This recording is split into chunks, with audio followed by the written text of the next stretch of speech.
Eu estou te ouvindo Olha, muito bem. eu estou aqui, mas eu posso liberar e ficar...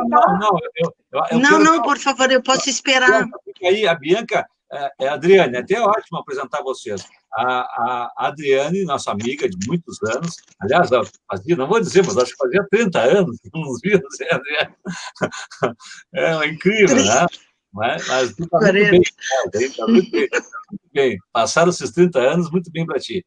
Eu queria dizer o seguinte, Adriane, a Bianca De Carla é a técnica em enfermagem e a presidente do Sindicato da Saúde aqui em Pelotas.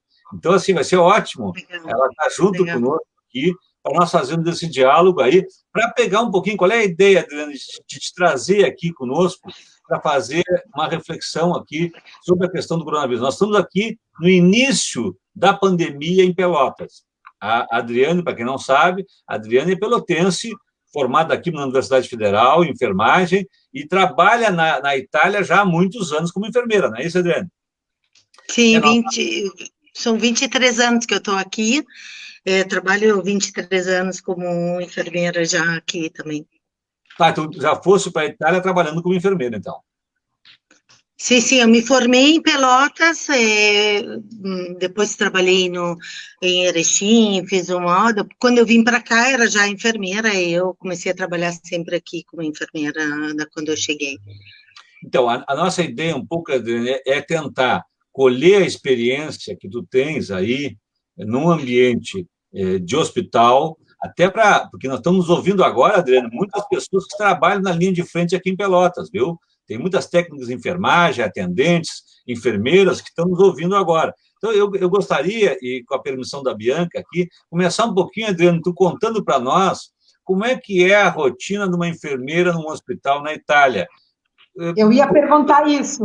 Contextualizando um pouquinho, né, para que elas, que são trabalhadoras da linha de frente, tenham um pouquinho da noção e possam começar a compreender, então, a dinâmica lá na Itália e depois aprender contigo, com os italianos, para enfrentar essa pandemia terrível que nós estamos enfrentando no mundo todo. Muito obrigado, Adriana.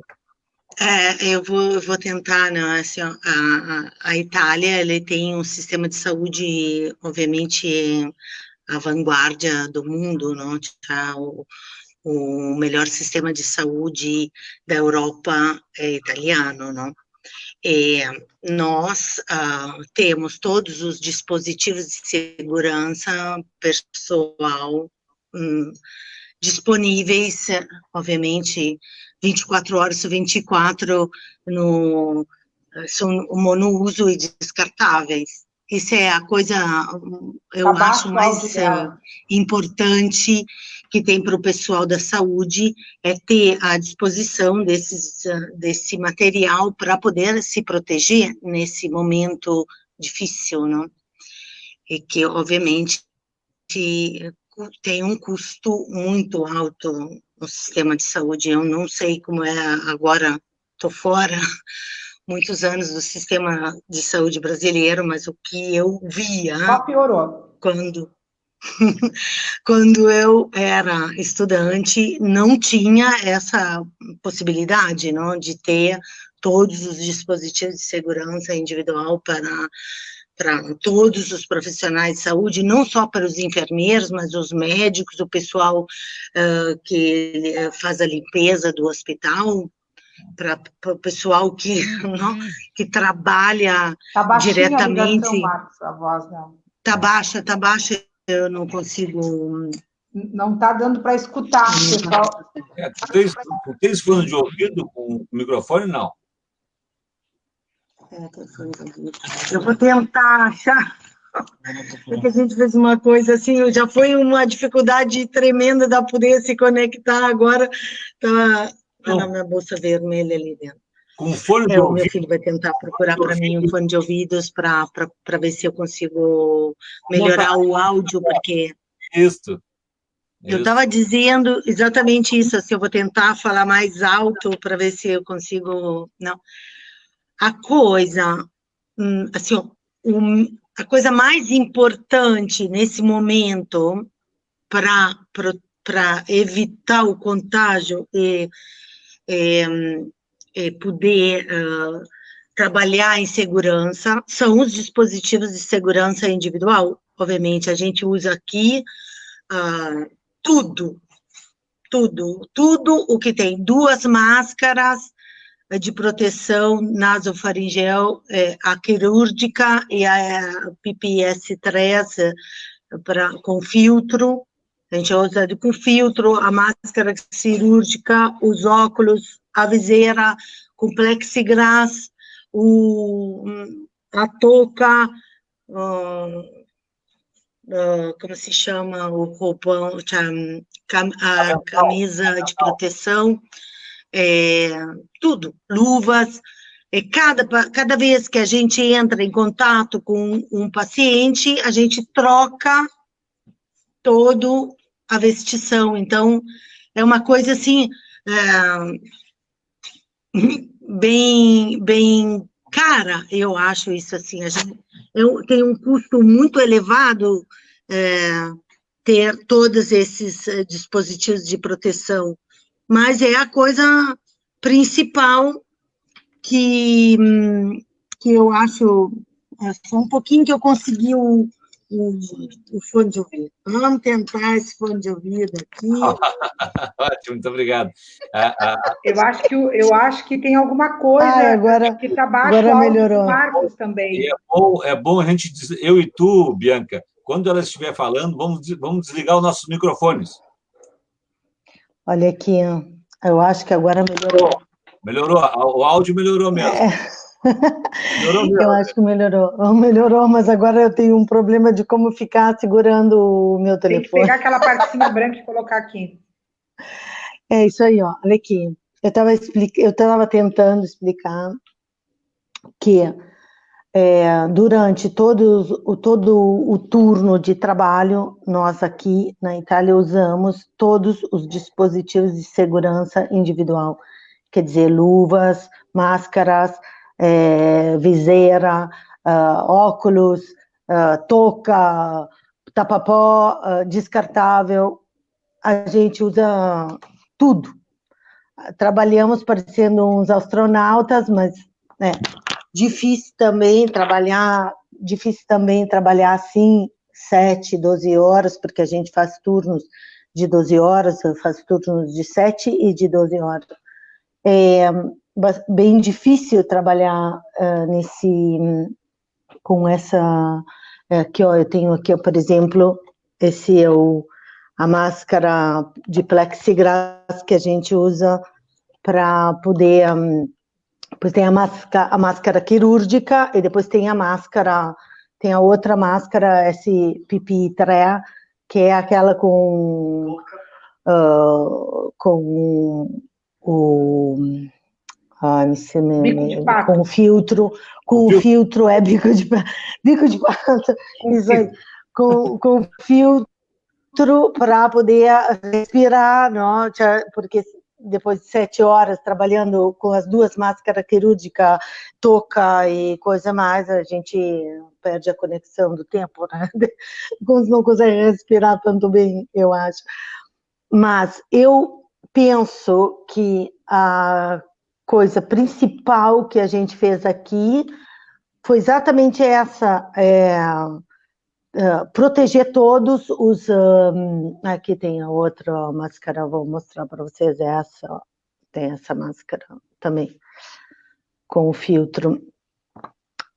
A gente tem todo o material necessário para proteger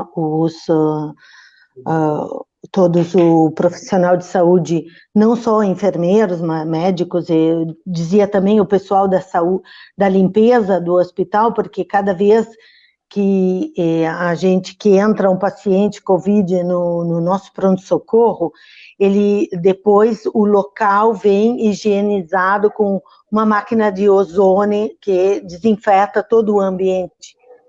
Isso aqui foi, eu acho, uma das coisas principais que diminuiu o contágio dos profissionais de saúde, porque esse vírus ainda muito desconhecido, cada dia... Uma pergunta já aqui dizendo, qual é o setor do hospital que tu trabalhas, Adriane? Eu trabalho no pronto-socorro, eu trabalho no triage do pronto-socorro. A gente, ali em Sassuolo, a gente dividiu o pronto-socorro, fez um túnel de triagem para identificação do paciente Covid ou não, porque, infelizmente, ou felizmente, a gente consegue não unir os dois tipos de pacientes, não, porque com essa emergência sanitária, as pessoas, infelizmente, os pacientes cardíacos, todos os outros tipos de doença não terminaram, não? Então, para não infectar os pacientes, para dividir a tipologia de pacientes, a gente fez um túnel de canalização que a gente identifica o paciente se com síndrome respiratória ou não, vai de uma parte do pronto-socorro e da outra parte do pronto-socorro, a parte a gente chama a parte limpa e a parte suja, não? A parte contaminada, a parte não. Contato direto, que instrumentos vocês têm para o diagnóstico rápido do Covid? Vocês têm um teste rápido ali? Vocês têm tomógrafos para ver a questão pulmonar? Vocês têm algum instrumento? Qual é o instrumento? Porque eu sei que há uma dificuldade de a gente fazer a identificação, né, do Covid. O paciente chega com sintoma de febre, tosse, dor de garganta, ele vem considerado paciente infecto. Daí ele faz, em seguida, uma radiografia do pulmão, e aí a gente tem um teste rápido do sangue para ver o hemocromo PCR, que eu não sei como se diz agora no Brasil. Mas aqui PCR. O que eu falo é o PCR mesmo. A PCR, a gente vê, o paciente COVID, a gente viu aqui que a maioria dos pacientes COVID, ele demonstra uma leucopenia e uma piastrinopenia, que quer dizer a diminuição dos glóbulos brancos, a diminuição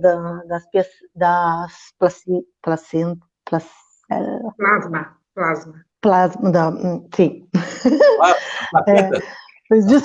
Desculpa. Tá bem.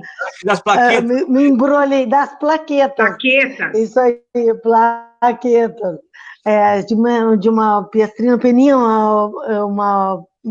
sim, diminuição das plaquetas, que o início foi, assim, de grande ajuda, porque pode se endereçar o paciente antes de fazer o tampone, não? Antes de fazer o teste para ver se entrou o tampone. É o exame com o cotonete, aquele. Sim. O tampone, ele identifica se a pessoa entrou em contato ou não com o vírus, mas em muitos casos a gente viu que o paciente desenvolve uma pneumonia dupla e tampone negativo. Aí a coisa fica difícil, porque se a pessoa tem o tampone negativo, a piastrinopenia, a leucopenia, o exame radiológico positivo, a gente tem como positivo o paciente, porque ele tem uma grande possibilidade de desenvolver essa pneumonia, que depois, com o tempo, se viu que também tinha uma história de... como se chama? Espera, que eu não me lembro o nome. Uma doença prévia. Uma doença prévia. Como se fosse uma gripe que se desenvolve muito rapidamente em pneumonia. E essa pneumonia também viram uma espécie de... espera, não me lembro o nome agora, técnico científico, mas vou chegar lá. Pode falar em italiano, que a gente corre aqui e várias coisas. E a gente pesquisa, não te preocupa. Tu mora perto de Módena, né? Moro em Módena. Eu trabalho perto de Módena, não? Mas eu moro em Módena. Eu trabalho a Sassuolo, o meu hospital é um hospital de segundo nível, que quer dizer não tem emergência, é um hospital pequeno, mas não tem grandes emergências, como grandes... peraí, o nome é... Não é um hospital de grandes traumatizados, mas é um hospital que tem a medicina toda, a parte cardíaca, pneumológica, de tumores, e essa coisa ele se trata bem, assim, essas especializações, né? Queria dizer essa coisa que, ó, o Covid, ele é um vírus que ainda está sendo estudado, né? Está sendo estudado porque, sendo novo, se transmuta muito facilmente, assim, ele muda muito facilmente como se desenvolve. A gente viu aqui também pacientes que tiveram tantos problemas gastrointestinais, que são Covid positivos, e que aí fizeram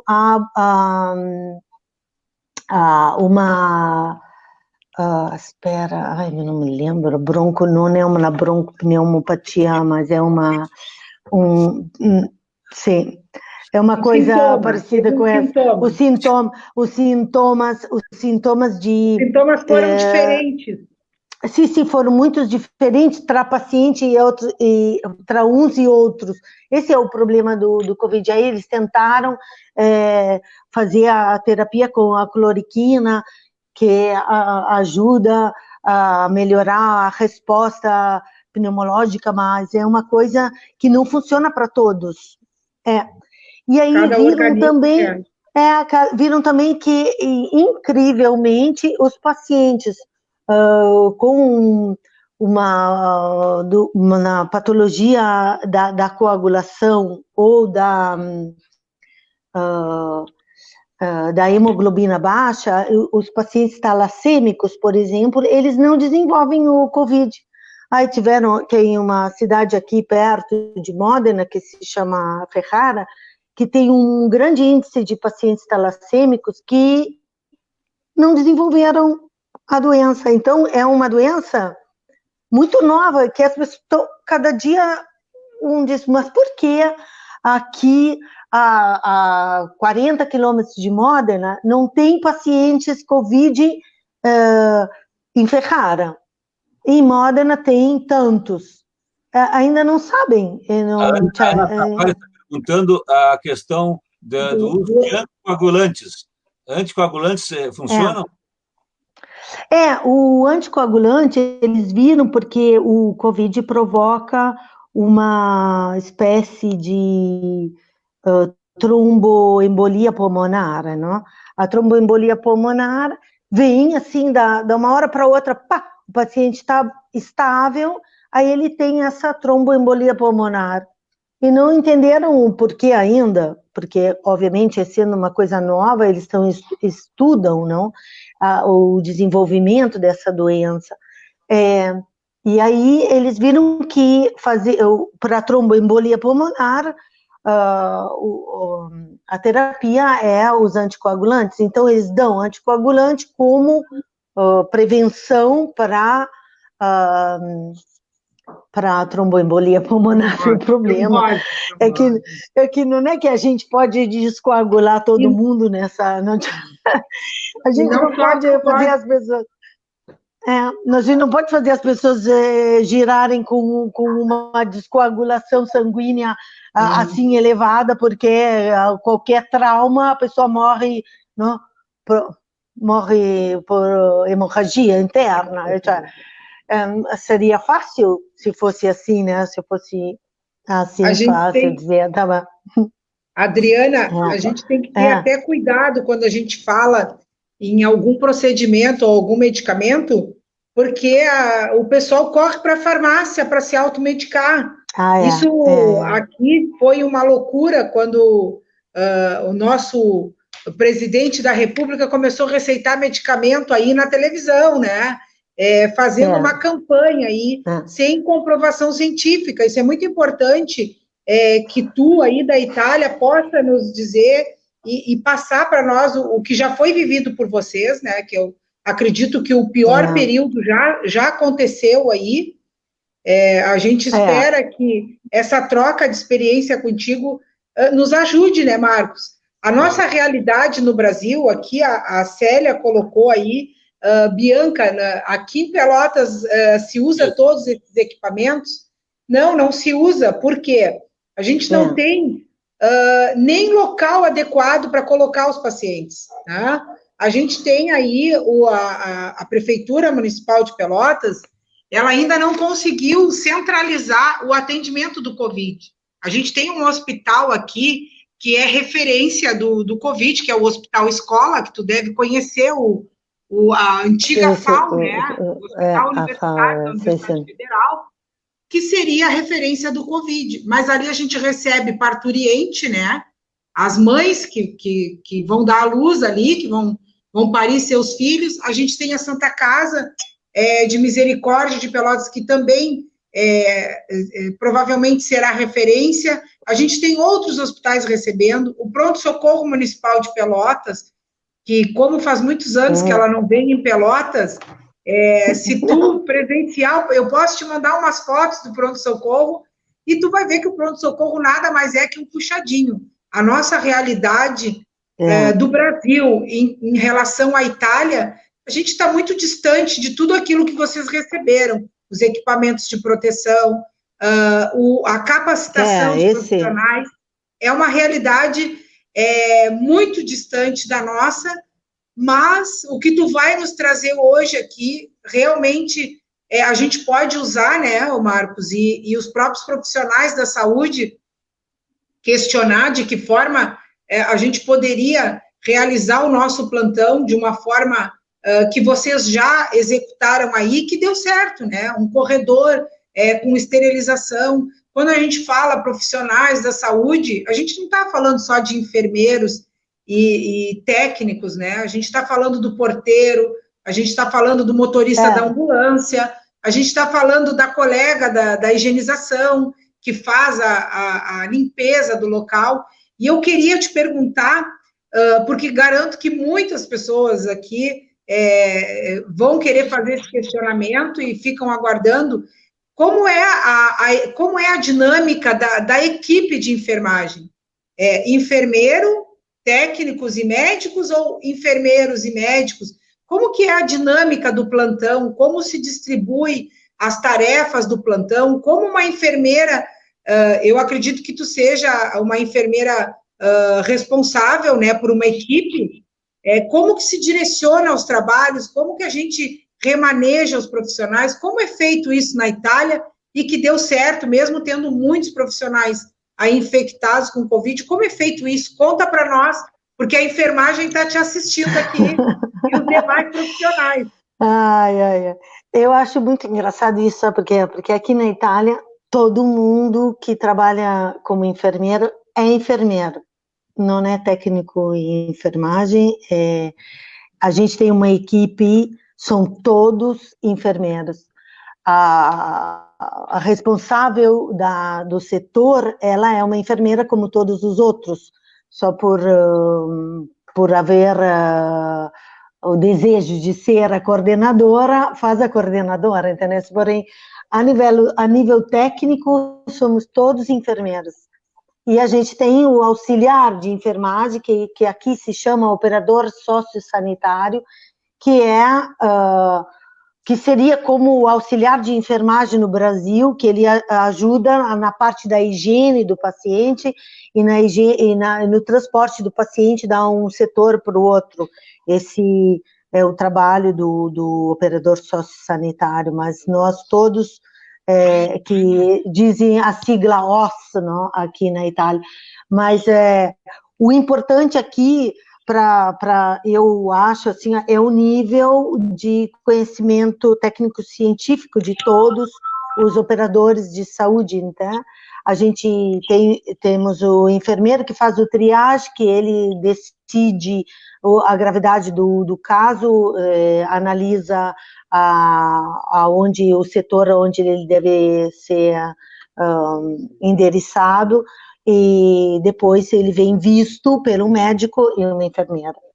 O paciente vem visto no pronto-socorro por um médico e uma enfermeira, não no sistema de urgência, porque quando o enfermeiro do triage decide que é um código vermelho, que é uma questão de emergência, urgência, vem levado para uma sala de emergência e urgência, onde vem visto pelo médico e 3 enfermeiros. E esse operador é operador social sanitário, é isso? Operador sociosanitário, sim. Sociosanitário. Seria OS, né? Seria a sigla aqui na Itália. Ele tem uma formação. Não. O operador sociosanitário, ele usa cuidados de higiene e conforto. De transporte e conforto do paciente, assim, ajuda o enfermeiro, né, em procedimentos também, mas assim, menos científicos. Não. Aqui no Brasil a gente já não tem mais auxiliar de enfermagem, a não ser os que ainda estão ativos no Conselho de Enfermagem. Nós temos os técnicos e os enfermeiros, né? E, infelizmente, aqui no Brasil, o enfermeiro, ele trabalha como um gestor, né? Ele não atua tanto na assistência do paciente. A linha de frente na assistência do paciente são os técnicos de enfermagem, e, infelizmente, ainda somos divididos por categoria, técnicos e enfermeiros. Os procedimentos de medicação, aspiração, mesmo o código de ética, muitas vezes, tendo aí na legislação que não é a atuação dos técnicos, eles atuam diretamente nos cuidados com o paciente. Isso é muito importante, Marcos, e te parabenizo por trazer a nossa convidada, Adriane, e dizer que para nós é uma grande troca de experiência e que não pode ser só essa, né? Depois que passar a pandemia, aí a gente vai ter que fazer outras atividades, convidando ela para participar, mesmo que por videoconferência, porque engrandece muito a enfermagem e os trabalhadores, os profissionais da saúde, porque a gente recebe muitas palmas na janela, na sacada. Vocês foram muito homenageados, partindo daí da Itália. Mas no Brasil a gente agradece as palmas e a gente quer mesmo valorização profissional, valorização salarial. Mas aqui também vou aproveitar para esse. Assim, eu acho muito louvável, ótimo. Dizem, vocês são anjos e estão na linha de fronte e salvam. Mas esse é o nosso trabalho. 365 dias por ano. Nós não estamos fazendo nada mais do que o nosso trabalho de sempre. Agora tem a emergência sanitária com esse vírus que ninguém conhece, todo mundo tem medo, mas a gente trabalha com tuberculose, com AIDS, com todas as outras doenças que são transmissíveis. Politraumatizado, que a gente não sabe que tipo de doença que o paciente tem. O SAMU aqui, quem atende, Adriane, aqui no Brasil, quem atende na ambulância do SAMU, né, é um técnico e um condutor. Então, nós não temos enfermeiros dentro da ambulância do SAMU. Ela vai botar a mão no rosto agora. Nós não temos ainda. A legislação, ela está aí, está chegando. Então, quando a gente chama a ambulância avançada, para atender um paciente... Avançada, né? A gente chama... Já quem deu os primeiros atendimentos foi um técnico e o condutor, né? Que são pessoas tão capacitadas como o restante da equipe. E no início da live, o Marcos, antes de tu conseguir entrar, ele estava colocando uma questão que nos preocupa muito, né? Que é a questão do médico profissional que tem aí a capacitação para entubar um paciente, porque não são todos os profissionais, ela vai Isso é uma pergunta que é muito interessante a gente debater, né? Não são todos os profissionais que passam pelos hospitais, pela residência, que têm a aptidão para entubar uma pessoa. E nós, profissionais da área, aí eu vejo que o Marcos, ele é muito bem auxiliado aí por profissionais da saúde, porque as perguntas dele vêm bem a caminho do que a gente... A nossa comissão lá de combate ao coronavírus reúne também enfermeiros, técnicos de enfermagem, médicos, pessoas preocupadas que estudam. Então, nós temos um grupo na internet, no WhatsApp, né, Adriane e Bianca, que nos enriquece muito, nos traz muitos elementos. E até por isso que a gente consegue ver a necessidade, por exemplo, de convidar a Adriane. Daí veio a nossa ideia de convidar a Adriane. Vamos saber como é que é a linha de frente de alguém que já passou por programa, e que é uma pessoa das nossas gerações, que tem carinho por nós, que sei que está também aqui pensando em poder colaborar também, trazendo a sua experiência para nós aqui, né? Eu queria acoplar um pouquinho na tua colocação, Bianca, uma pergunta que já foi feita pelo Leandro, que é enfermeiro na FURG, em Rio Grande, o Leandro Farias, que é nosso amigo, enfermeiro lá, mandou uma pergunta seguinte: como é que é essa questão, como é que se preparou, como é que se organizou? Porque a Itália, eu quero lembrar o seguinte, a Itália foi, se eu bem me lembro, na Europa, o primeiro país que foi atingido pelo Covid. Ninguém sabia da gravidade do Covid ainda. Então, o pessoal fala da Itália que sofreu muitas baixas, é verdade, mas também foi o país que foi pego de surpresa. Todos os outros puderam depois olhar para a Itália e dizer, opa, isso aí é grave, não é bem assim. Mas então não sabia. Então, como é que se deu essa transformação do teu hospital, por exemplo, em um hospital que pôde depois atender a essa demanda de aumento de ventiladores, respiradores, como dizem, de aumento de leitos específicos para dar suporte.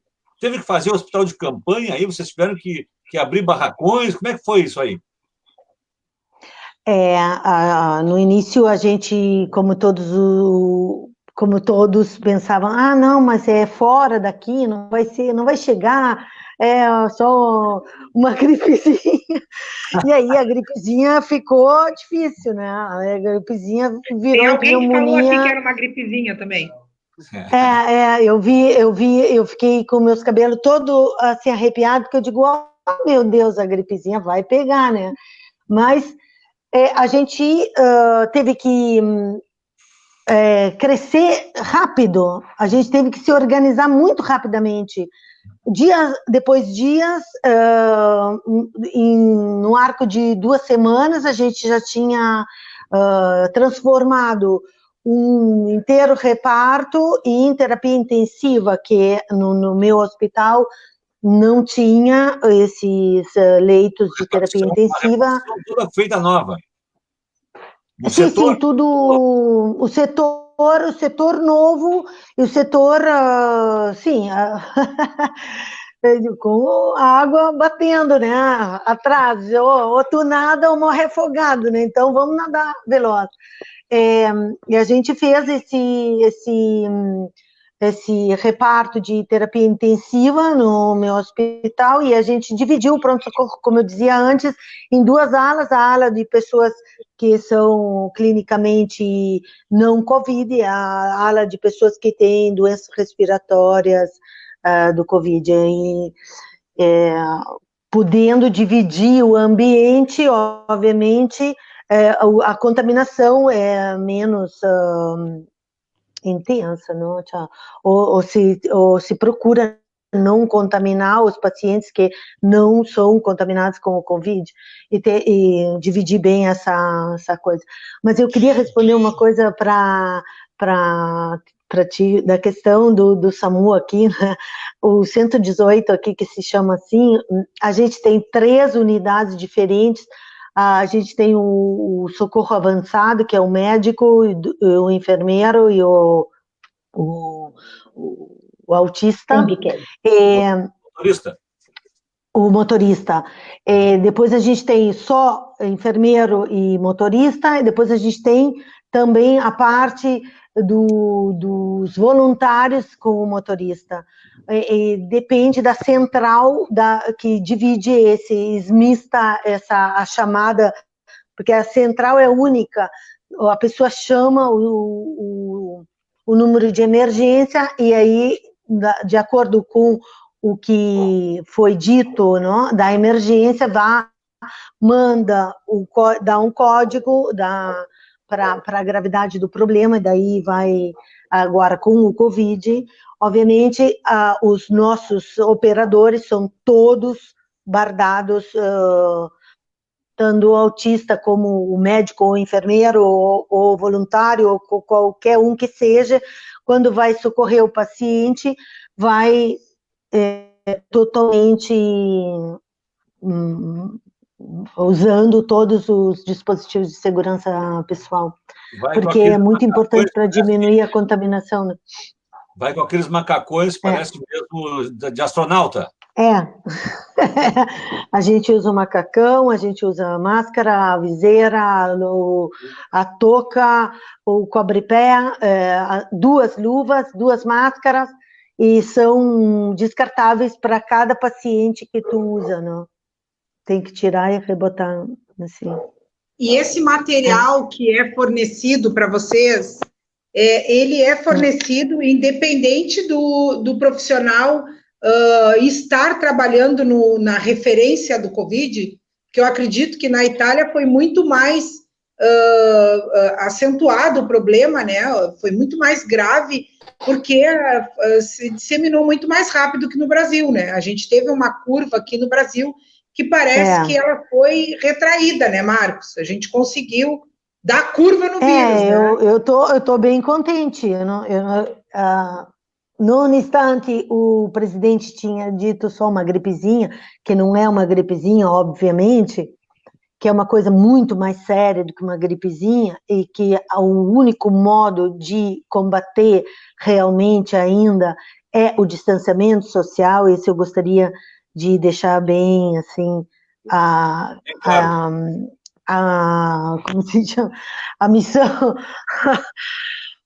A minha ideia era essa, realmente, de dizer, o único modo, eu sei que é difícil estar longe das pessoas, eu sei que é difícil não trabalhar, eu sei que é difícil abdicar de tantas coisas que no normal, cotidiano, uma pessoa faz, mas o único modo de combater essa doença, nesse momento, é o distanciamento social.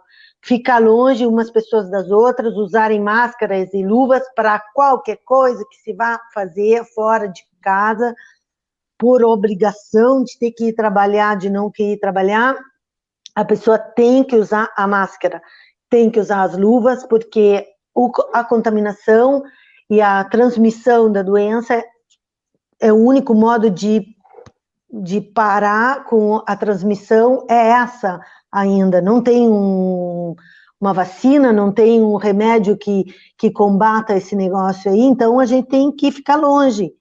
O inimigo é invisível. O inimigo é invisível, a gente tem que ficar longe, infelizmente a gente tem que ficar longe uns dos outros.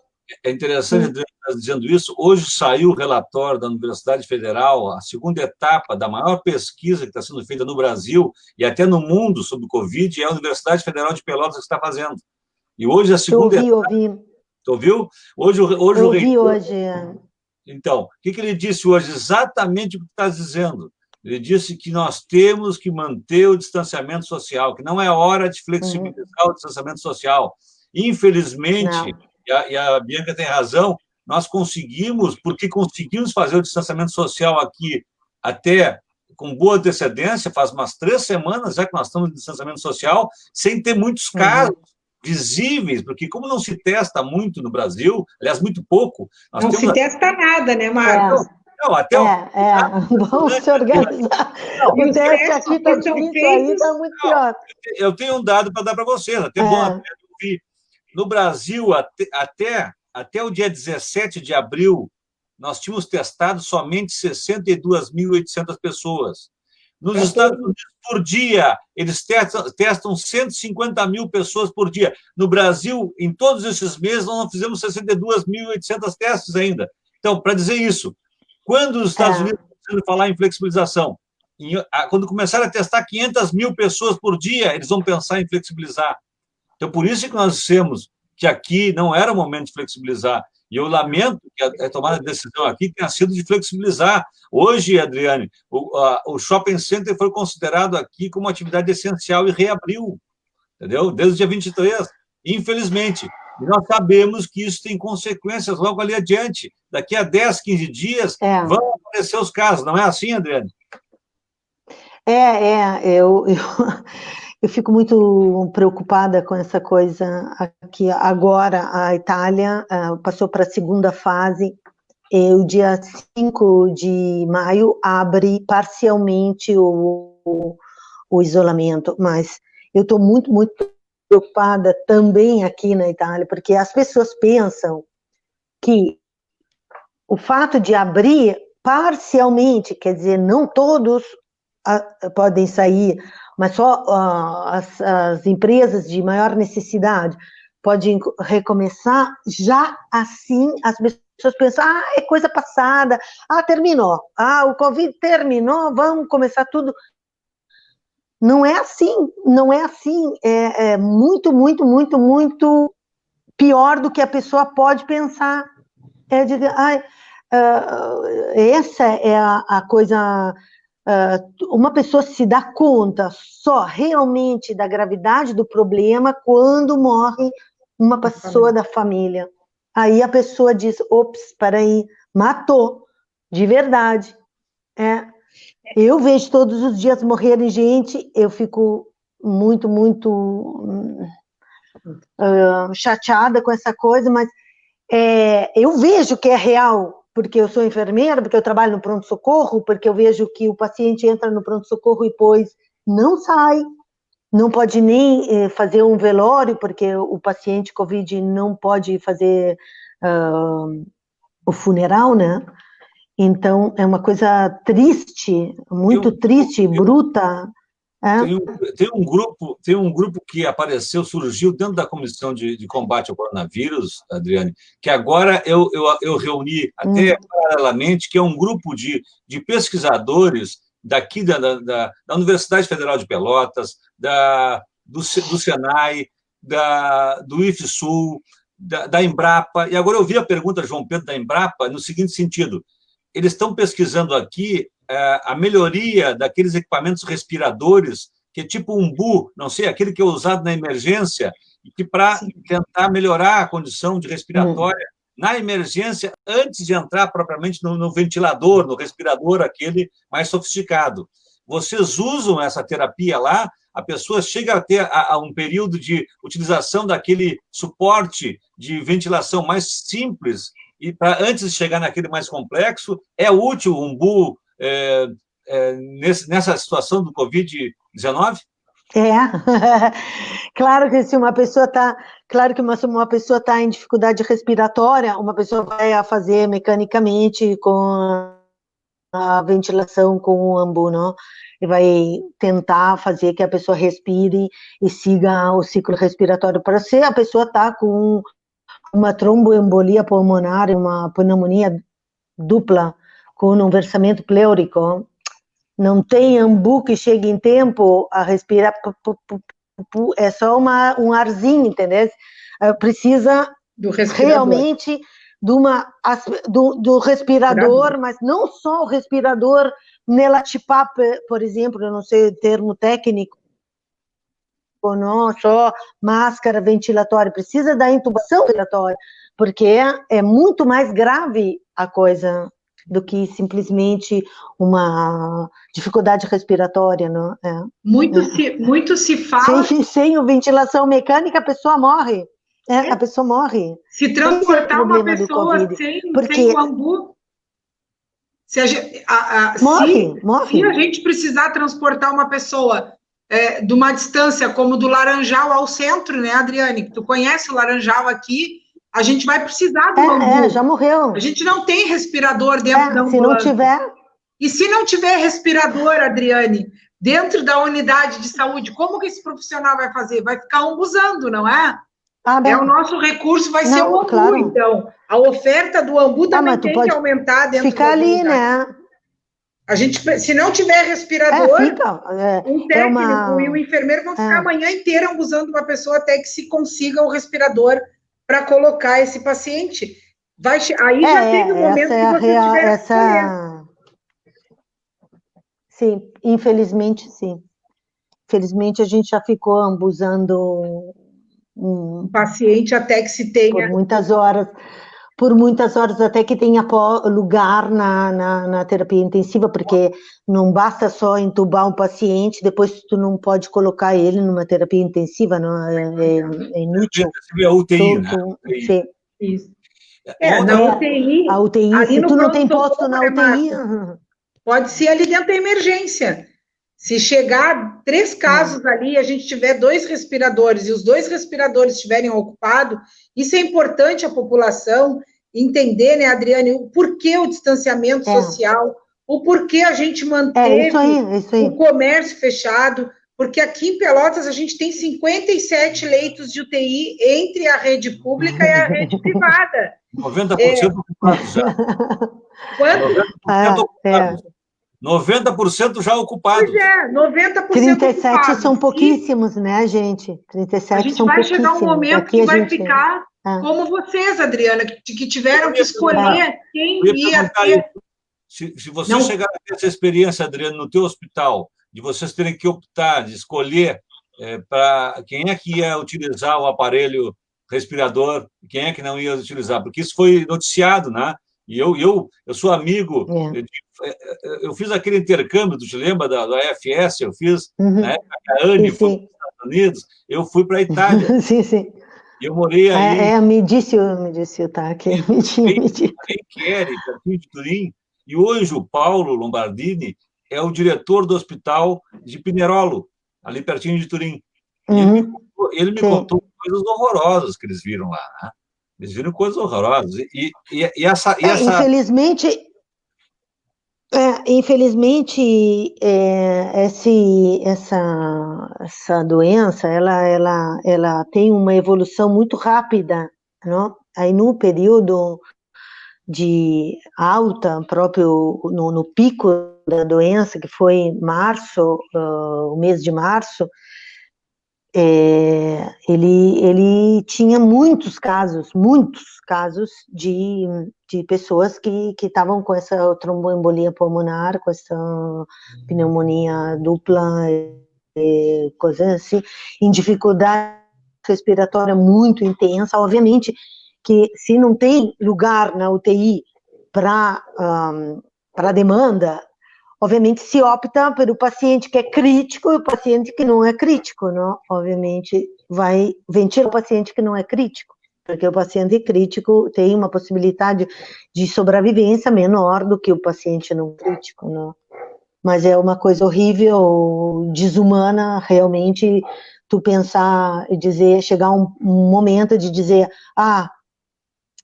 esse paciente é crítico, eu não vou nem tentar salvar ele. Quem é Deus para fazer isso? Não, né? É só Deus sabe quando a pessoa pode morrer ou pode não morrer, mas é um dever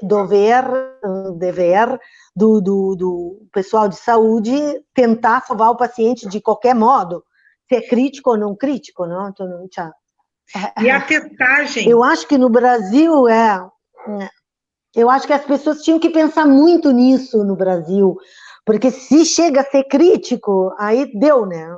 E o Brasil não tem a estrutura da Itália, né? O Brasil não tem a estrutura, não tem a política italiana, a economia italiana e a dimensão, né? O Brasil é um continente, a dimensão, isso para nós vai ser muito mais triste, impactante, a gente vê pessoas, vai acontecer como no Equador, as pessoas caíam na rua e acabavam vindo a óbito, né? Eu queria te perguntar como foi a testagem dos profissionais da saúde na Itália, como foi o cuidado com esses profissionais, só fazia o teste quem tinha contato com o paciente, como aconteceu isso? Aconteceu e acontece, vocês fazem... Na primeira fase, na primeira fase, como o número de testes, não, de tampone nasofaringeu é limitado, então a gente fazem até hoje só aos pacientes que desenvolveram sintomas da doença, quer dizer, febre alta, dor de garganta e dificuldade respiratória. Mas para os profissionais da saúde, a gente fez também aqui o exame de sangue da dosagem das imunoglobulinas GM, não? Que identifica se a pessoa entrou em contato com o vírus ou se tem anticorpos contra o vírus. Agora foi feito praticamente a tapete para todos os profissionais de saúde o exame de sangue para ver se entrou em contato com o vírus ou não. E aqueles que entraram em contato, obviamente os IgM positivos, eles vêm feito tampone e depois outros exames mais aprofundidos, se diz assim. Aprofundado. Aprofundado. Não, eu fiz porque em março eu tive febre, tive dor de garganta, tive tosse, aí eu fiz o tampone, fiz o exame, deu sempre negativo, estou trabalhando de novo. Tá? Mas eu fiquei uma semana em casa esperando a resposta dos exames, porque assim, eu fiquei só por uma semana em casa por precaução. Não, para profilaxia, não, para precaução, mas no meu hospital só um médico ele foi Covid positivo, mas não desenvolveu a doença, ainda bem. No Brasil... Isso quer dizer que os nossos dispositivos de segurança são muito fortes, né? Porque o problema do Covid aqui, que no início, a gente já tinha casos, não se relacionava a esse problema, entendeu? Então, a gente viu muitos pacientes que eram positivos pelo Covid sem os dispositivos de segurança. Esse foi o problema maior. Eu acho que a doença se desenvolveu muito rapidamente aqui na Itália por causa disso, porque no início ninguém pensava, não, aconteceu lá na China, o que é? A gente perguntava no triagem, você fez viagem para a China, você foi... Não, mas estava já aqui, né? E aí, em 2 semanas, a coisa virou totalmente... E pensando bem agora, gente, são já 3 meses que a gente está em isolamento aqui na Itália, 3 meses, e o índice ainda não foi 0, ainda tem 1.000 e poucos pacientes por dia positivos e não se fazem o tampone e os testes a tapete. Não, então, quer dizer que tem muito mais gente contaminada do que se pensa ainda. Esse é o problema. E abrindo o isolamento social agora, a tendência é piorar. Se as pessoas não ficarem, não respeitarem, não tiverem uma mentalidade de isolamento. Como dizer? De isolamento, a coisa vai voltar. No final, vai voltar e pior, eu acho. Se as pessoas não tiverem essa responsabilidade de manter a distância para as pessoas, de não irem em lugares afolados, de não irem na casa uns dos outros, porque eu não vou na rua, não vou trabalhar, mas aí depois eu vou na casa do meu amigo, faço uma festa. Isso não existe isso, não. Eu acho que a mentalidade é que tem que mudar, não? Essa é a coisa principal de tudo isso. O único modo econômico, não, de combater esse vírus. Então, seria muito simples, não? 6 meses de isolamento social seria resolvido o problema, mas o egoísmo, a dificuldade com que as pessoas têm de pegar a responsabilidade da coisa e dizer, eu posso ser na primeira linha de ação dessa coisa. não? E dizer, eu posso fazer alguma coisa, eu posso simplesmente ficar em casa. É simples, é difícil, porque as pessoas têm, assim, tem um problema de ficar consigo mesma, não? Que vá no lado psicológico da coisa, mas seria melhor um atendimento psicológico com um atendimento terapêutico, não? Eu acho que... E na Itália aí que a coisa fica bem mais... Eles estão falando Pronto. Já aí, Adriane, em fazer flexibilização. Chegou nesse ponto na Itália? O dia 5 de maio começa a abertura do isolamento, né? Porque agora são 2 meses que a Itália está totalmente parada, né? O dia 5 de maio abrem as grandes fábricas e começa o trabalho lentamente a repreender, mas não sei se isso vai ser uma boa ideia, porque com todas as tem diretivas de interesse de distanciamento na fábrica, tem uso individual de máscaras, de luva, de coisa e tudo, mas eu acho, na minha opinião, que claro que a economia do país não pode parar totalmente, entendeu? Não pode parar. Mas... se pudesse, deveria. Desse jeito... eu acho que teria que achar um modo de fazer com que a economia parasse, porque não tem um outro modo, é a natureza que está dizendo, esse vírus está dizendo, vocês têm que parar, não dá para continuar nessa mentalidade, não dá para ser assim. Se não mudar essa mentalidade, vai mudar por força, não? Aí o nosso presidente vai dizer, e daí? E daí? Não tenho culpa, não é culpa minha. E de quem é a culpa? A culpa é desse nosso sistema econômico que não te permite de pensar no ser individual, não? Eu acho que teria que ser, eu acho que teria que ter alguém que tem que dar uma solução para essa coisa. E eu penso que o governo deveria ajudar as pessoas a poder ficar em casa, mas todos os setores, todos. Os bancos podem, basta querer, porque o dinheiro existe, não é que não existe. Alguém está ganhando, alguém ganha sempre nesse sistema.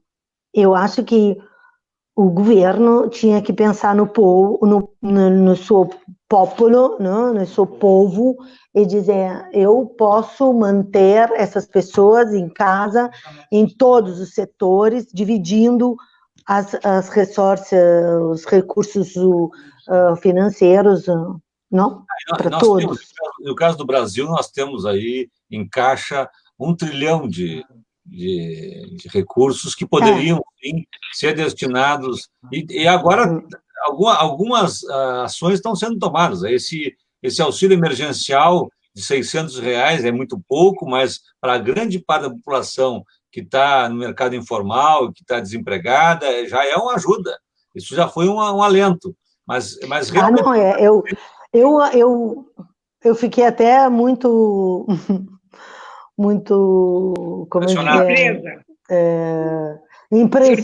impressionada que chegou, surpresa que realmente chegou, porque aqui na Itália, por exemplo, o governo diz, vamos mudar, mas ainda não deu, o dinheiro ainda não chegou, não para todos, então tem muitos setores que estão no limite próprio da sobrevivência, e se não chegar esse dinheiro, não tem como, não? Obviamente, tu tem que comer, o dinheiro serve para poder comer, não? Os bens mais a gente deixa para lá, mas comer a gente não pode parar de comer, né? O Leandro, o enfermeiro aqui Leandro... ainda não chegou. Claro. O enfermeiro Leandro, lá da FURG, ele pediu também que tu colocasse para nós depois alguma referência bibliográfica. Ele está querendo, assim, quem sabe a Adriane pode nos indicar, não sei, até um manual que vocês têm aí de boas práticas, por exemplo, né, de como que deve proceder o enfermeiro na Itália, que tu disponibilize para nós, para que a gente possa depois alcançar aqui para a Bianca, para o Leandro, qual é o manual de boas práticas do enfermeiro diante do Covid? Como é que vocês estão sendo treinados pelo governo para poder fazer esse enfrentamento? Então, deixar também um pouquinho de bibliografia, de material para ser lido depois pelo pessoal. Nós vamos fazer um parênteses aí também. Marcos, eu também... vou procurar, peraí. É muito importante isso que o enfermeiro da FURG aí está pedindo para a Adriane, mas a gente precisa também repassar para os profissionais da saúde do Brasil que a gente tem o Conselho Federal de Enfermagem, o COFEM, e o Conselho Estadual, que é o Conselho Federal de Enfermagem, e o COREM, Rio Grande do Sul, que atualiza diariamente aí o manual, né, conforme a Organização Mundial de Saúde, e é um trabalho realizado mundialmente, não é, Adriane?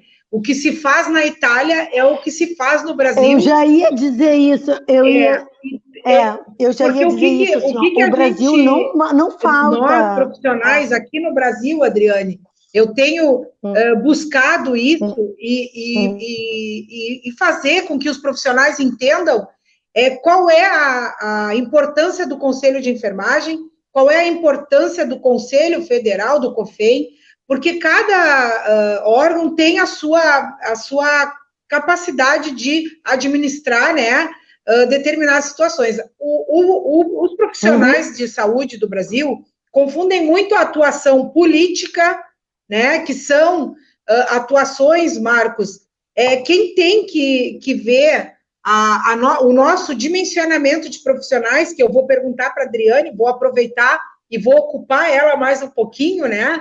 Como é feito o dimensionamento de profissionais na Itália, se existe uma lei que faça garantir aí os profissionais ter um determinado número de pacientes para atender, porque no Brasil nós não temos. O Conselho de Enfermagem, ele é uma instituição, né, que ele faz aí o trabalho de fiscalizar o exercício da profissão.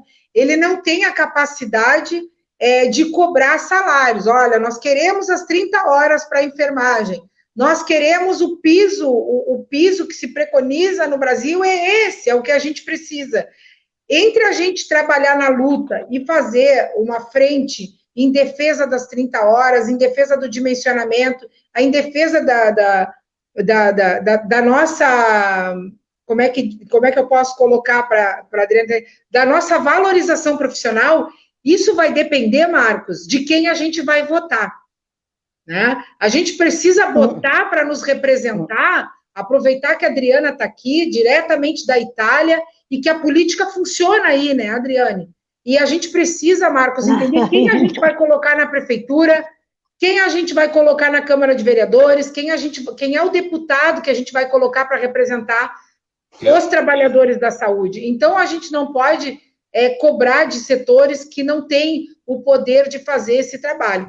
E a gente precisa aproveitar, Marcos, essa live que tu está fazendo, que é muito importante, e dizer para os profissionais que eles entrem no site do COREM, do COFEM. A gente tem atendimento psicológico 24 horas, tá? Na última semana teve 2.377 atendimentos psicológicos online, que são enfermeiros capacitados em saúde mental para atender os profissionais que estão aí afetados emocionalmente. Infelizmente, o Brasil não nos apresenta as melhores condições de trabalho, mas eu também não posso deixar de mostrar o quanto pessoas que estão na frente em defesa dos trabalhadores estão trabalhando para que esses profissionais sejam valorizados e cuidados. Eu só não posso te acompanhar muito. Eu ia dizer isso, porque assim, ó, o COREM e o COFEM do Brasil é muito muito à frente, moderno, muito para frente, muito para frente. Aqui o nosso Corém não funciona como no Brasil, e a gente luta para que tenha que ele possa ter a força que tem no Brasil. O IPASB, que aqui seria o IPASB, o Corém, né, nacional, se chama IPASB, para o Conselho de Enfermagem. Porém, eu acho assim, ó, a melhor saúde do mundo a nível estrutural, porque a Itália tem o melhor sistema público de saúde, grátis para todo mundo, sem distinção de sexo, raça, etnia, se é italiano, se não é italiano, se é estrangeiro, se não é estrangeiro. Nenhum lugar outro no mundo tem esse negócio. Tu chega doente na Itália, tu vem visitado, vem feito tudo o que tem que fazer grátis, que é uma coisa, né? Porém, o sistema do Corém não funciona assim.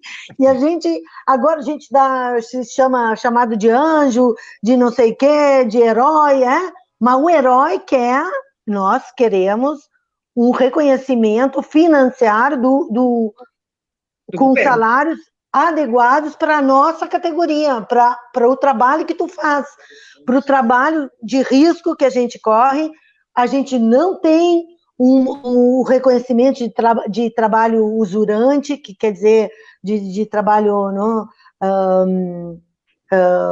da categoria de risco. A gente aqui na Itália não tem ainda, e isso é uma coisa que a gente vai terminar dessa emergência, a gente vai cair neles, porque precisa. A gente não quer só ser chamado de herói, a gente faz o trabalho qualificado, especializado para a profissão que tu trabalha para isso, e a enfermagem ainda no mundo é vista como um trabalho secundário, e não pode ser assim, não pode, tem que terminar essa visão de trabalho secundário. Tu é o que trabalha para o médico. Não é assim, a gente é uma equipe de trabalho, cada um tem a sua função na equipe de trabalho. O médico tem as suas funções, o enfermeiro tem as suas funções. E sem um e sem o outro, não funciona o sistema. Não funciona. É isso aí. Só que aqui a gente tem ainda que lutar muito pelo reconhecimento financeiro da nossa profissão. E eu também tenho que dizer a verdade, aqui na Itália os médicos ganham muito menos que no Brasil, mas muito menos.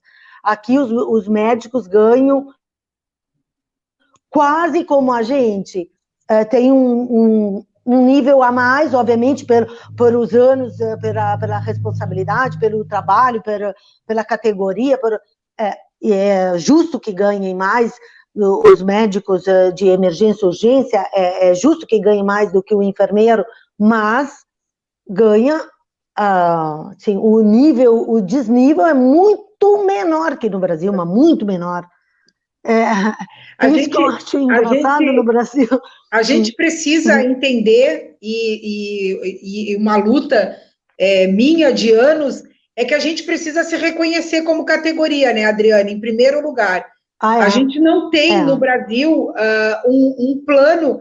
O técnico de enfermagem, ele não tem que ganhar tão abaixo do enfermeiro e o enfermeiro tão abaixo do médico, porque nós somos uma equipe, né? Não. E a gente tem que ter plano de carreira para esses profissionais. Importante. A gente tem que reconhecer que cada capacitação tem a sua qualificação para atuar em determinada área. Para isso, a gente precisa reconhecer, né? Se reconhecer como categoria e aprender a votar, acima de tudo.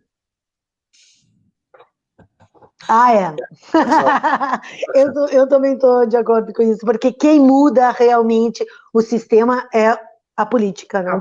A política social, a política. Nós não podemos viver sem a administração do meio, não? Então, ali parte desse momento. Se a pessoa não sabe votar, Mas aí parte, sim, também da... Eu estava ouvindo a Adriane falar. Preciso. Eu morei na Itália, Adriane, em 84 primeiro, depois eu voltei em 94. E eu assisti todo o processo aquele das mãos limpas, Manipulite. Eu assisti tudo aquilo. E depois assisti o advento da ascensão do Berlusconi na Itália. Que, guardadas as proporções, é claro, a nossa versão é uma versão mais escrachada, uma versão mais, assim, ainda mais deprimente, mas guardadas as proporções, Berlusconi fez um estrago na política italiana nos moldes daquilo que está sendo feito no Brasil, pelo Bolsonaro. Guardadas as proporções, porque pelo menos Berlusconi era um empresário bem-sucedido. O Bolsonaro nem isso é. Não é bem sucedido em nada, em nenhum sentido. Então, guardadas as proporções, ele também fez um desmantelamento, inclusive, no sistema público de saúde italiano significativo. O Berlusconi ele desestruturou muitas equipes de trabalho que tinham montadas no sistema único de saúde italiano, que eram excelentes e que já foram prejudicadas. Eu vejo, Adriane, assim, num comparativo com a Alemanha, por exemplo, que tem lá 25 mil respiradores. Eu estou voltando no tema dos respiradores, porque é um dramático tema nosso atual. A Alemanha, com 80 milhões de habitantes, com 25 mil respiradores. A Itália, eu acho que não tem 3 mil respiradores para 60 milhões de habitantes. Não, a gente tem 9 mil. Vou me atualizar. Ao início do Covid, a gente tinha 7 mil postos na terapia intensiva de ventiladores. 7 mil. Agora foram potencializados outros, e a gente tem 9 mil agora postos. Obrigado, Adriane. Só para dizer o seguinte... agora, nesse momento... Não, é que tem uma relação direta. De qualquer maneira, é pouco, Claro. A Alemanha tem 25 mil respiradores e isso tem uma repercussão direta no número de mortos que tiveram na Alemanha, no número de mortos que tiveram na Itália. O número de respiradores é fundamental também nisso. Claro que o distanciamento social é fundamental para prevenir, mas depois, para remediar, nós precisamos de respiradores. Essa que é a questão. Não, para remediar... para remediar só a terapia, não tem. Não, essa é a preocupação. Infelizmente, ainda não descobriram... Nós estamos iniciando um processo de flexibilização, nós estamos abrindo o comércio, abrindo aqui o center, flexibilizando, como se as coisas estivessem já voltando ao normal, e nós não temos sequer a retaguarda mínima para um crescimento mínimo de casos que precisam de respiradores. Essa é a minha angústia, a minha preocupação aqui, que eu estou vivendo nesse momento aqui, é que eu estou enxergando isso, estatisticamente é assim. A Universidade Federal lançou aí uma nota técnica que diz o seguinte, Adriane, que se Pelotas começa a flexibilizar agora, dia 23 de abril, precisaria de 87 ventiladores de UTI só para o Covid, sem falar nas outras doenças, sem falar na região, que Pelotas também é um polo regional.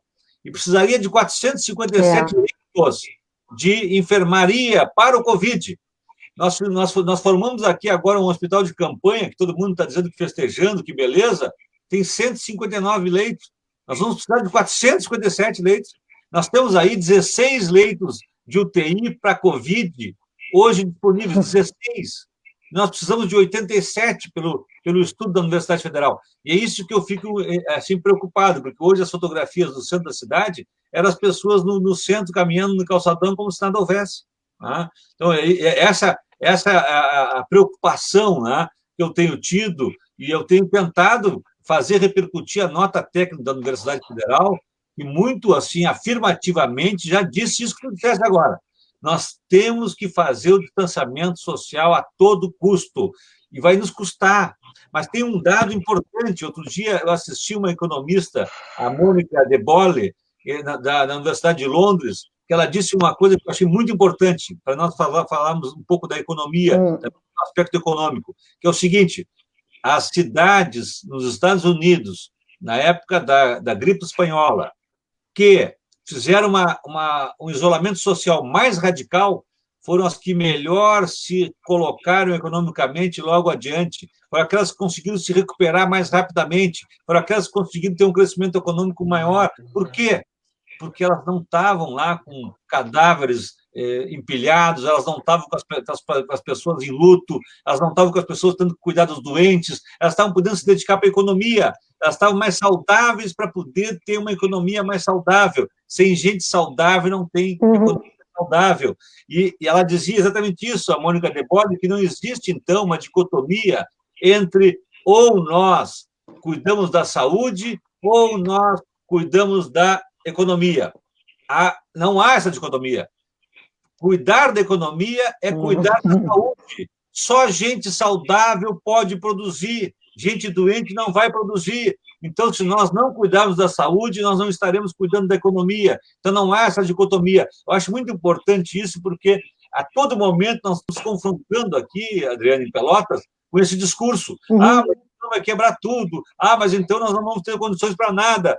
Não se trata disso. Se trata de cuidarmos de nós, cuidarmos da saúde até o limite do exagero para que isso aconteça, até que a gente tenha tempo de comprar os ventiladores que não estão para chegar. Eu estou ajudando a secretária de saúde aqui a comprar no mundo inteiro, Adriano, procurando no mundo inteiro fornecedores para ventiladores. Agora... Nós estamos procurando na China, nós estamos procurando na Holanda, nós estamos procurando na Inglaterra, nós estamos procurando na Alemanha, estamos procurando onde tenha para vender, e aí sabe o que eles dizem para nós? Já conversei com 2 ou 3, para daqui a 40 dias. Mesmo pagando os 100 mil reais, 20 mil reais, é para daqui a 40 dias. 40 dias fazendo a flexibilização que nós fizemos, não vai dar tempo de chegar.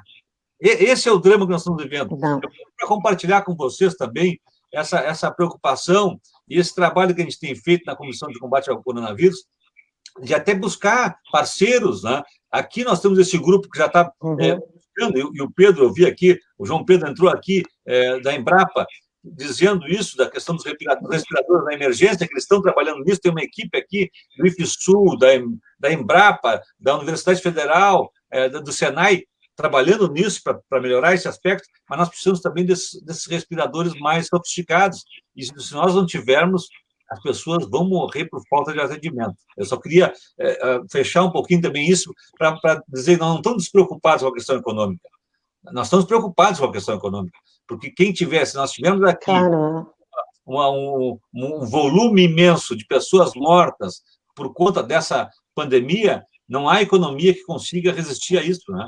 E as pessoas, por depressão, luto, né, porque vão estar cuidando dos doentes, não vão ter condições de pensar em economia nenhuma, né? Então, esse é um aspecto, eu acho, também que, frequentemente, não é bem esclarecido, eu acho, a população fica nessa coisa, ou abre para a economia andar, ou então fecha para a saúde ser preservada. Eu acho que fecha para a saúde ser preservada, a economia é importante a gente falar para as pessoas que, claro, que a economia vai impactar diretamente na vida das pessoas, dessas pessoas que são assalariadas, que ganham somente o que ganharam no dia é o que leva para casa para se sustentar. Mas o que a gente está vendo em Pelotas é que tem pessoas que não têm necessidade de andar na rua, que estão com o seu salário na conta, né? A gente via pessoas aí se exercitando no Laranjal, pessoas com carro importado no Laranjal, fazendo discurso e fazendo caminhada pela abertura do comércio, pela abertura de tudo. E, na verdade, as pessoas que mais se resguardaram são as que menos têm, né? Também, essa ajuda que o governo deu mostrou o quanto nós somos culturalmente corruptos, né? Porque tem pessoas que a gente conhece com carteira assinada que foram lá e se inscreveram e ganharam esse recurso. E a gente vê que tem mães de família que são a única provedora do lar e que até agora está sendo analisado. Essa live é muito importante porque, além da gente abordar o problema dos profissionais da saúde, a gente tem a oportunidade de dizer para as pessoas que esse inimigo invisível, que é o Covid, vem para mostrar que a gente tem muita coisa para aprender, né?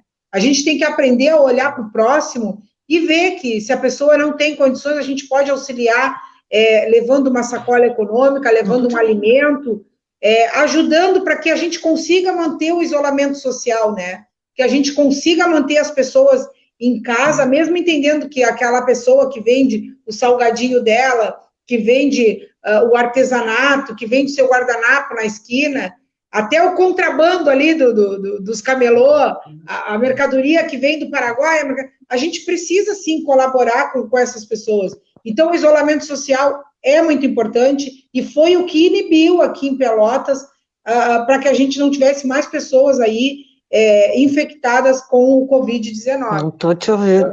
Bianca, eu me dei conta do seguinte, Bianca, nós estamos já 19h50 aqui no Brasil, 20 horas, mas lá na Itália, a Adriana está entrando a madrugada dentro. Pois é, eu estava pensando nisso agora. Eu estava pensando nisso. Eu não tinha me dado conta. É uma da noite. É uma da manhã, sim. Uma da manhã. São 6 horas. Vamos encaminhando o encerramento aqui. Eu sei que na Itália os hábitos são menos notívagos que nós aqui. Eles dormem mais cedo na Itália também. Então, para eles, dar 1 hora é brasileira, pelotense, nossa amiga, porque senão eles não aguentavam, assim. Só uma brasileira mesmo para aguentar esse é bem chato. Tarde agora. Mais uma vez, eu quero te agradecer mesmo a disponibilidade. Primeiro, foi um prazer te reencontrar, né, porque fazia muito tempo que ele não se via. Prazer foi meu. E te encontrar bem, saudável, bonita, assim, alegre, jovem. Obrigada. Está muito bem. Então, eu queria, assim, aqui, ganhou... Obrigada. Eu queria deixar, assim, que as pessoas quisessem fazer as últimas perguntas para a gente encaminhar ao final, tá? Para deixar, assim, pode ter pessoas assustadas, hein? Eu acho que, assim, deixar um final agora para as pessoas também fazerem as últimas perguntas e deixar para a Adriane fazer a sua fala final e a Bianca fazerem a fala final. E eu quero agradecer a Bianca também, que se disponibilizou rapidamente, assim, quando nós estávamos com um problema técnico, até nós faríamos uma live. Vamos fazer uma só nós depois também, Bianca, sobre outros temas que nós temos locais aqui, mas não podíamos perder essa oportunidade de falar com a Adriane. Com certeza. Essa riqueza aí de informações que dá do trabalho dela. Obrigada. Olha aqui, viu o que falei?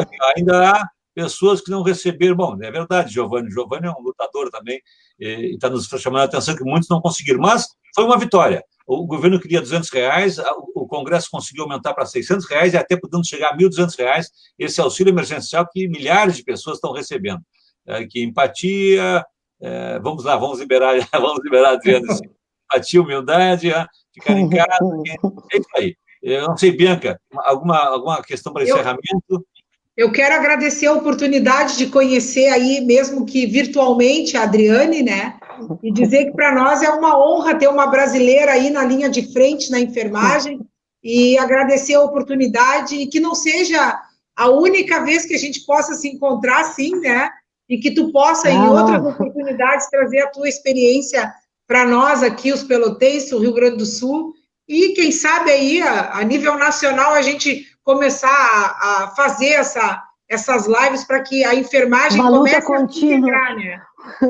Verdade. Na luta contínua com o sistema enfermeirístico, eu acho muito importante. Eu queria dizer muito prazer em ter te conhecido. Eu estou aqui. Quando quiserem, podem vir me visitar.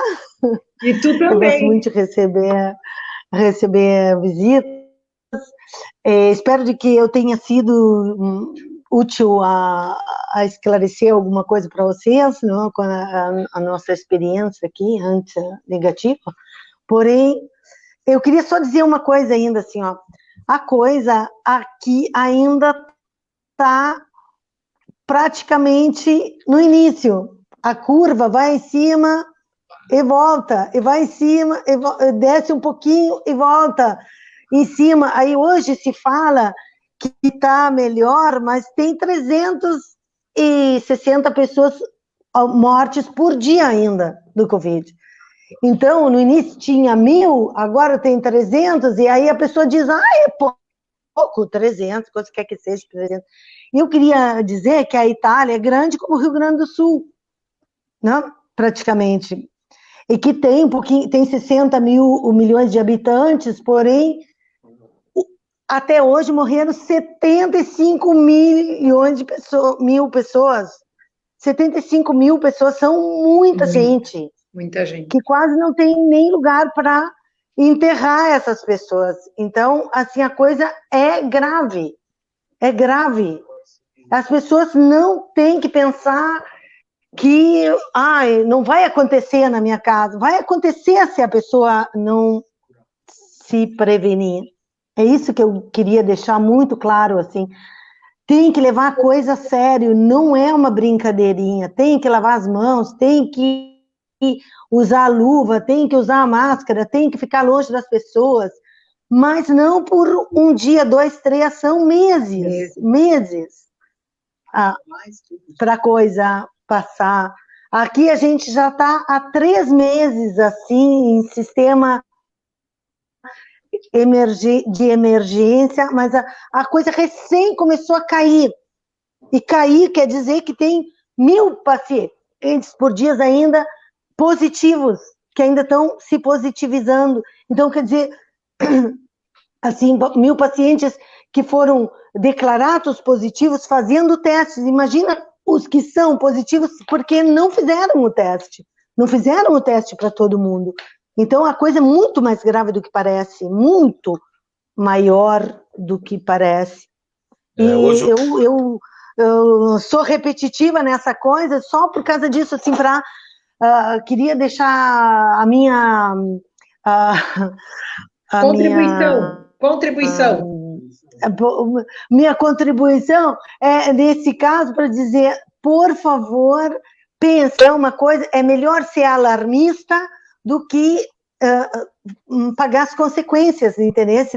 De pegar com a brincadeira, porque a curva ainda está subindo, a gente ainda não sabe, a gente ainda não conhece esse vírus totalmente, a gente não sabe como é que ele vai se desenvolver ainda. Aqui começou no inverno, aí agora já está calor, e aí dizem que com o calor baixa, mas aí a gente ainda não viu cair nada por causa do calor. Então, se fosse por causa disso, já teria que ter caído, né? Muito. Manaus não teria problema. Mas não é verdade. Manaus não teria problema. As pessoas não teriam morrendo apalada lá no Equador, que é tropical. O Equador não se sabe ainda qual é o sistema, dizia, porque em certos lugares se desenvolve mais rapidamente, outros não se desenvolvem, ainda é muito desconhecido a coisa ainda. Isso aí, gente. Obrigado, deixa a mulher descansar, Marcos. Não, 1h da manhã, realmente ela é muito nossa amiga eu vou dormir. Por isso, e está mesmo com uma missão aí para alertar as pessoas que ela gosta também, que vivem aqui em Pelotas, que eu sei que também no coração dela, ela está podendo transmitir isso, que ela já vivenciou lá, né? Isso é muito importante. Esse relato da Adriana é importantíssimo para nós, quer dizer, depois de 3 meses, eles ainda estão lá com números assustadores de pessoas morrendo todos os dias e adoecendo todos os dias. Então, não é uma coisa, é uma maratona mesmo, não é uma corrida de 100 metros. Não, é uma maratona, é lenta, o processo é lento. Processo lento, de etapas lentas, né, que nós temos que vencer, aprender com essa experiência importantíssima aí que tu estás trazendo para nós, Adriana. Então, mais uma vez, eu queria te agradecer. Que bom que eu pude fazer esse encontro também com a Bianca, aí eu tenho certeza que a Bianca vai entrar em contato contigo também para poder utilizar... Com certeza. Estou disposta a... Vou incomodar muito, Adriane. Vou incomodar muito ela. Não, pode chamar que eu sou muito disponível a poder ajudar. Tudo o máximo que eu puder ajudar e contribuir para melhorar a situação, eu estou disposta. Que bom, não é um problema. Realmente não é um problema. Vamos encerrando, porque já estamos aqui 1h30 já na transmissão. Um abraço, Adriana. Obrigado, Marcos. Obrigado. Abraço para vocês. Abraço para vocês todos. Fiquem em casa, é o que a gente tem para dizer. Fiquem em casa. Fiquem em casa. Fiquem em casa. Aqui ou na Itália, que puder. Use máscara se sair. E se sair, usa máscara. Aqui na Itália. Um abraço, Adriana. Bom plantão para ti. Tchau, tchau. Tchau, Marcos. Obrigado, tchau. Vamos encerrando nossa vida aqui, mandando só um tchau para quem nos acompanhou até o final, né? Vamos deixando aqui o pessoal que está até o final conosco e agradecer, claro, a todos vocês aí que estiveram conosco, que fizeram perguntas. Eu vou tentar também pegar as perguntas que sobraram aí, que não foram respondidas, eu vi que muitas não foram, porque senão fica difícil, né? E eu vou colher, encaminhar para a Adriana, encaminhar para a Bianca para responder para vocês, tá? Então, a ideia é que eu consiga ainda responder as perguntas de vocês, porque foram muito boas, muitas perguntas importantíssimas aqui. A Neiva agora está falando aqui, parabéns, precisamos cuidar do povo, a nossa saúde depende, neste momento, dos profissionais bem preparados e equipados. É verdade, nós vimos isso, né, Neiva? Ficou bem claro aí o distanciamento, né, a diferença de tratamento sob o ponto de vista dos equipamentos que estão tendo os enfermeiros lá na Itália e que estão tendo aqui os enfermeiros no Brasil e técnicos de enfermagem, né? Então, ali, ó, os primos também assistindo aqui em Pelotas, tem muitos da família, né? Bom, nós queremos, então, encerrar nossa live dizendo isso, do compromisso a responder, que nós vamos responder as perguntas de vocês. Aí, Giovanni, nosso amigo, também estava presente, o Hamilton, um abraço, Hamilton Sanches. Então, vários amigos aí que eu vi, me desculpem, não pude citar todos, a Rosane agora aqui, a Zanco, italiana também aí, mandou lá um beijo para a Adriane, e esses nossos amigos todos aí também que estavam nos assistindo, a Anne, agora que eu vi que era a Anne, nem tinha visto, um beijo, Anne, também, que legal, olha, foi muito bom, eu gostei muito, e tenho certeza que vocês gostaram também e aproveitaram o conhecimento que a Adriane nos trouxe. Até uma próxima live, que vai ser na quarta-feira que vem, já tem uma pauta importante, o deputado federal Afonso Mota vai estar conosco para falar um pouquinho dessa loucura que está em Brasília, né?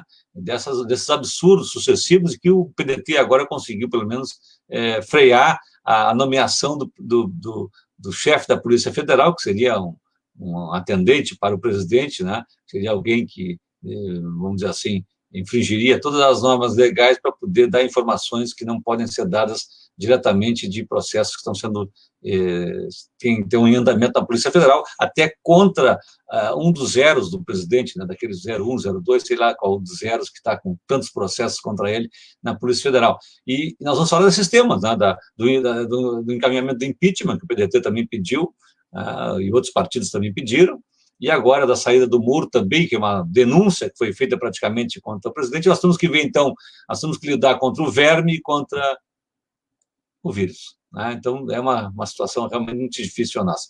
Obrigado a todos, fora Bolsonaro, esse mesmo, não tem outra coisa a fazer, e até quarta-feira que vem, às 18 horas, na próxima live, tá bem? Um abraço a todos, boa noite.